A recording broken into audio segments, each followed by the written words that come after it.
Radiation sounds scary, but here's the simple truth. It's a broad term. Some radiation is harmless, even useful. Some can seriously mess you up. Think of radiation like tiny packets of energy traveling as waves or particles. The big split is non-ionizing versus ionizing radio Wi-Fi, visible light. It jiggles molecules but usually can't break them. UV sits on the edge, technically non-ionizing but can damage DNA and cause skin cancer. Ionizing. X-rays, gamma rays, particles from radioactive materials. That's the heavy hitter. Why is it bad? Ionizing radiation can knock electrons off atoms, breaking DNA like cutting the zipper on your jeans.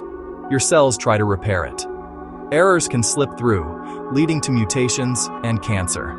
At high doses, damage is so widespread, you get radiation sickness, nausea, burns, organ failure. How bad is bad depends on dose time and what part of your body is hit. One CT scan is more radiation than a chest X-ray, but still way less than disaster-level exposure. Risk isn't zero, it's just managed. Here's how I stay smart about it. Time. Limit how long I'm near a strong source. Distance. Step back. Intensity drops fast with distance shielding.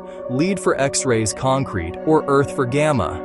Even paper stops alpha sunscreen and shade for UV medical imaging when it helps my doctor make a better decision, not just because don't mess with unknown glow gadgets, antique radium items, or scrap sources, phones and Wi-Fi.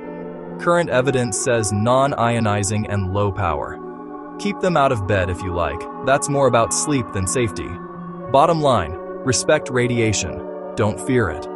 Understand the type. Manage the dose. Make safe, informed choices.